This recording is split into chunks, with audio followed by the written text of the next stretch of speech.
Hi, it's Rihanna. Welcome back to my channel. Today we're going to talk about why I'm fat, or my weight loss journey. So I'm participating in VEDA, which is Vlog Every Day for August, and today is day 2. So I figured this would be, since my channel is going to be geared mostly around my lifestyle change and getting healthy and losing weight, I would start off with a little bit of an about me, and just give y'all some information about how I got to where I am today. So I've always been chubby. I've never been, I don't think I've ever been skinny, ever. And even with everything that I'm doing, I don't think I'll ever actually be skinny per se. But all through, you know, elementary school, junior high, and high school, I was overweight. And then when I was an adult, when I first got out of high school, I gained 100 pounds. And I just continued to gain weight from there.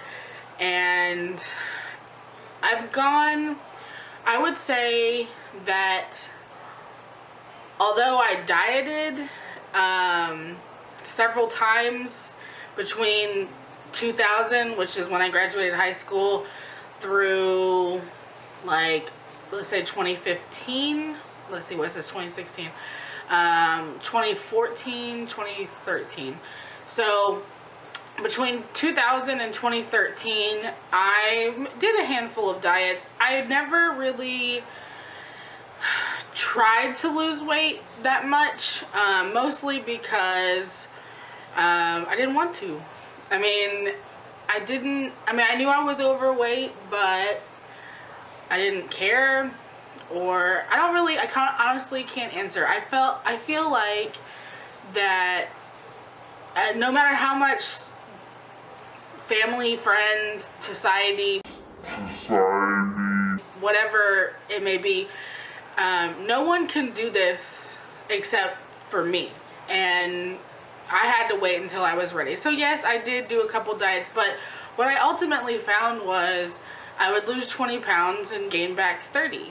So I did that, you know, 5, 7, 10 times.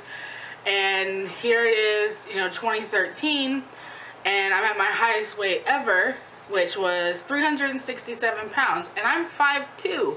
That's a lot of weight. That's, I mean, that's like 2.5 people. So, I mean, obviously it was getting out of control, and at that point, at my heaviest, I was very uncomfortable, and my weight was starting to affect my life. And I kind of always felt like, in my mind, that until my weight caused me problems, I wasn't going to address it.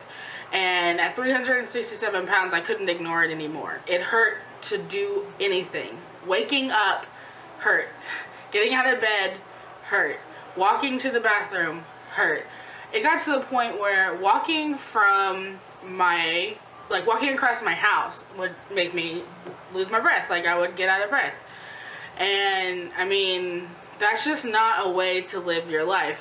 As delicious as food is, it's not worth that. My back hurt all the time, my knees hurt all the time. It was miserable. So on top of that, I also had sleep apnea. I didn't know that I had sleep apnea.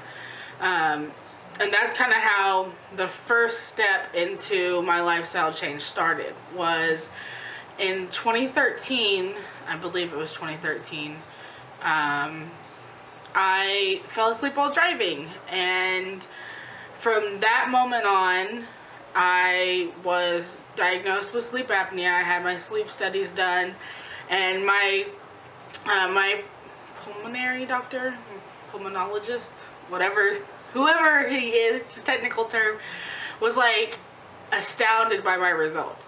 Apparently, a normal person has like 5 sleep, it's like sleep occurrences an hour or something like that. And in the 5 hours that I was tested, I had 900 and something. So I never got any rest. And that would make a lot of sense as to why I was so tired all the time. And The diagnosis was what saved my life, though, because so falling asleep while driving saved my life. Luckily, when that happened, nothing happened. I actually managed to pull off onto the side of the road and sit on the shoulder with my foot on the brake while I was asleep. So, you know, say what you will about it, but, you know, that was definitely God watching out for me and protecting me, and that was my wake-up call. Just because I had a wake-up call does not mean that I've been 100% successful since then. So that was the start of it. And I did, from that moment on, I was like committed to eating clean, and I went like gluten-free and dairy-free, and I just kind of went too hardcore. And I was like drinking a shake for breakfast, and I was like just, you know, going to the gym, and I mean, I was like hardcore gonna lose the weight. And that lasted for about 4 months. And I lost maybe 40 pounds. And then I got engaged to my husband, Jonathan.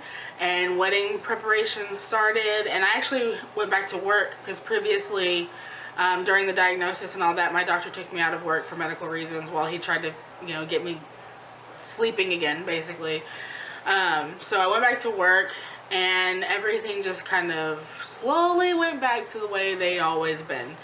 And while I didn't get back up to my heaviest, I did gain back most of the weight. And I think I got, on my wedding day, I was probably about 350 pounds.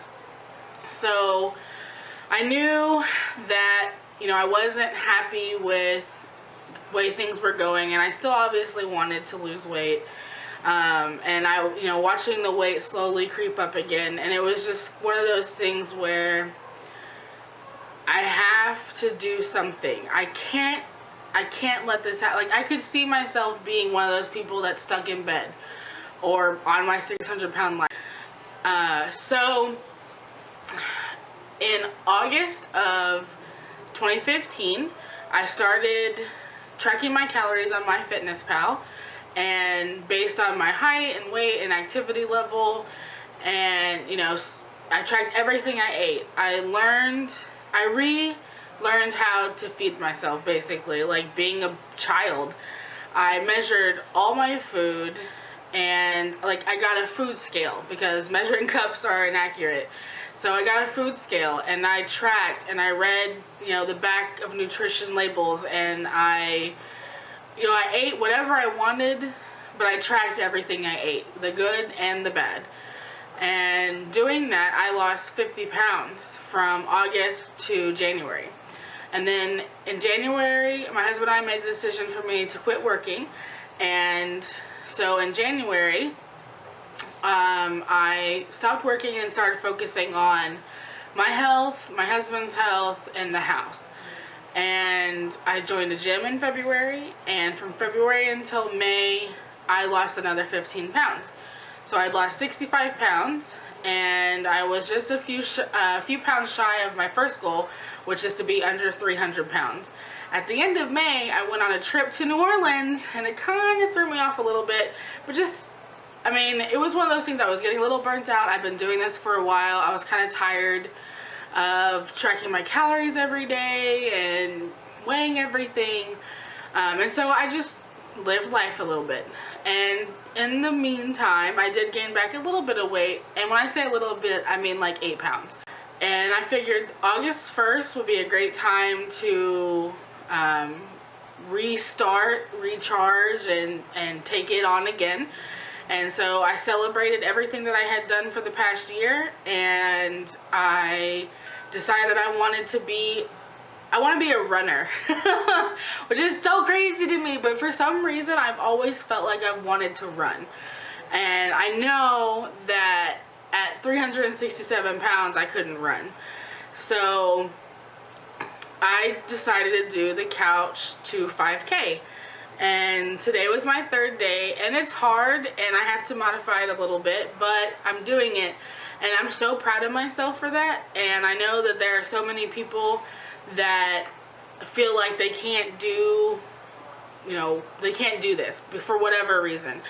but all it takes is a commitment to yourself to get it done. So I'm gonna include some pictures. I don't know if I'm gonna put them, I might put them throughout this conversation, but I had some pictures that I wanted to show of like where I was when I was a kid and how chubby in high school, and then, you know, all that. So but yeah, that's my why I'm fat, or guess what I'm fat story, or I don't know what to call it. But if you have any questions or comments, make sure you leave them down below. And this was day 2 of VEDA, vlog every day in August. And make sure you hit the thumbs up button, and don't forget to subscribe, and I will see y'all next time. Bye.